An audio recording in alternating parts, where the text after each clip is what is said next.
This is William Patterson University Television. Welcome back to the desk. I have some of the best to break down what's going on with the Pioneers. But first, we go to Jesse Norman with our Pioneer Update. Thanks, Chris. The field hockey team started down 2-1, but the Pioneers will lead a comeback that would extend to double overtime, where senior midfielder Nicole would get her first goal of the season and a win for her team. William Patterson would beat Drew University 3-2 and win their third game of this season. Their final game will be against Kane University on the road. William Patterson Volleyball honored their one and only senior Juliana Ginfria. Ginfria played in her 30th career match versus the Rowan Profs. With a 3-0 loss against the Profs, the Pioneers have been kicked out of the NJAC tournament contention. Switching over to football, senior linebacker Corey Anthony would be honored as Pioneer of the Week. He had an outstanding performance with a career-high 12 tackles in their last game. Anthony was not the only Pioneer football player to receive an award. Brian King was also to be honored, but as NJAC Football Defensive Rookie of the Week, as he also had a career high in 10 tackles. That is all for your Pioneer Update. Time to go back to the desk so the rest of the crew can break down some more football. Thanks, Jesse. The Pioneers had their most competitive game of the season this last year versus Christopher Newport, but they were unable to pull out a win. Let's take a look at the box score from this last weekend. The Pioneers falling to Christopher Newport, a score 27-19. Pioneers with some of their best statistics on the season. 330 yards in total offense and 13 first downs for the Pioneers and 133 rushing yards. Christopher Newport with 379 total offensive yards, 22 first downs, and only 57 rushing yards. So the Pioneers' rushing defense clearly has stepped up, but was not enough to defeat Christopher Newport. Now, fellas, what did you see in this game? What stood out to you the most? Pat, we'll start with you.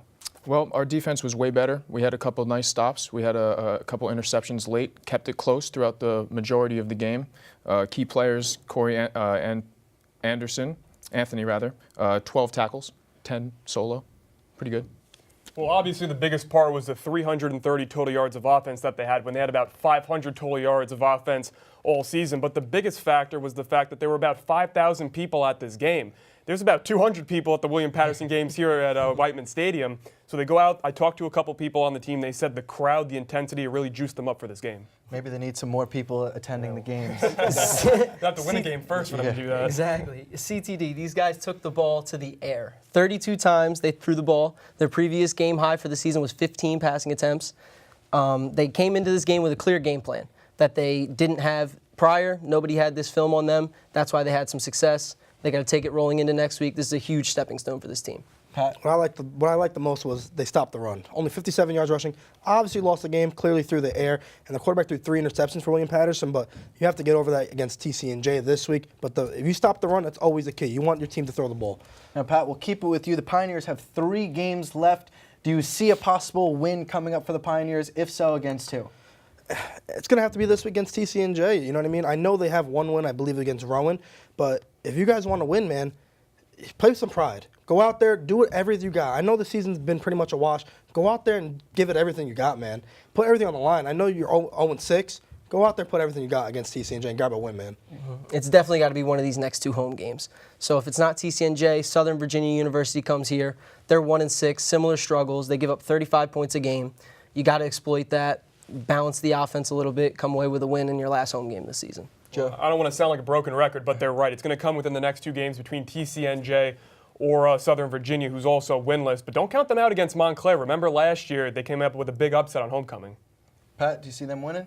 I see them winning their next game against TCNJ. I feel like 2 struggling teams. There's going to be a dogfight out there. They're going to have a lot on the line, and it's going to be a very interesting game. I think we come out with the win.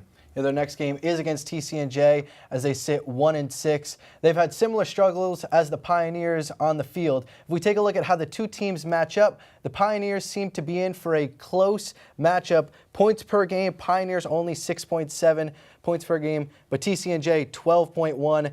You know, doubling up the score, but nothing too crazy. Allowed points per game, 51 for the Pioneers. TCNJ's defense a little better at almost 30. Turnovers, Pioneers with 19, TCNJ with 10, and 72 rushing yards per game for the Pioneers and only 34.7 for TCNJ. So the Pioneers' rushing offense clearly better. Pat, we'll start with you. What are the keys to the game for the Pioneers to beat TCNJ this week? They need to continue their defensive prowess. They need to get stops. They need to capitalize on the stops. They had a forced fumble and an interception last game, did not capitalize. As long as we bring the ball in the end zone, I think we'll do good. Well, the key to the game has to be James Waldron. He has to start. And I know he had 3 interceptions in the last game, but he gives the Pioneers a better opportunity than Mike Yaros does. And maybe we can recruit 5,000 people to the stadium. I don't know. Those are my best keys to the game for this one. Douglas? I think that they should balance it. I know they just showed that they can run the ball, or throw the ball a little bit rather. I think they should run it a little bit with Kasim Henry, had 81 yards on only 7 touches last week. And TCNJ gives up a bunch of yards on the ground. Pat? You got to get up to a quick start here. William Patterson only has 7 points in the first half all year. Nope, they haven't scored in the second quarter, which usually you'd think a team would score because you're already starting with the ball. 7 points in the first quarter, get off to a quick start, and the defense needs to shut down that run, which clearly TCNJ can't do. Now, the NJAC conference has been a little difficult for the Pioneers. These past couple seasons haven't been the best. Pat, we'll start with you. Do you think William Patterson should change conferences or stick in the NJAC where the tough competition is? No, I don't think so. You need growing pains. Get better. Play with the competition you have. You know what I mean? Get better. I know you're not playing good right now, but learn through it and get through it and play with those growing pains. Chris Douglas? Absolutely. You have to stay put. You got to stay put. Don't go anywhere. Stay in the NJAC. If you're going to trust the process, like Flora says, then you have to let these young guys get this year under their belt, struggle now, and then prosper next year. That's only experience that they're going to need. Joe? Get out as quick as you can. They're obviously not successful in this NJAC. It's been over a decade since this team has been over 500, so you either move to another conference or you change the head coach. I don't know how else this team can be successful. They haven't showed it this year. They haven't showed it last year. They haven't showed it in the past 10 years. I don't know what else you could do. Pat, do you think they should stay? I think they have a really good nucleus of young players. A lot of the young players last week stepped up. I think if we can, I think the ceiling is pretty high for our players. I think we should stay in the same division, see what we can do next, make some noise.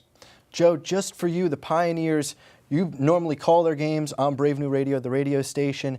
What sticks out to you that could be the big change if they stay in this division? Are there any teams that they'd match up well against going forward? I know the Montclair State is a big rivalry, Rowan big rivalry. Do you think leaving those rivalries is too big? Do they need to stay to have those rivalries? Well, let's be honest. This isn't the Pac-10. This is the NJAC, so it's not like they're making a ton of money off of it. So if they go to another conference, the question is how much money in revenue are they going to be bringing back? But they really can't compete against these teams. I mean, TCNJ has 1 win. Southern Virginia has no wins. If they can't beat these 2 teams, then they can't beat any team in the NJAC. That's a good point. That's all the time we have for Pioneer football, but do not go anywhere because we have the soccer crew joining us next.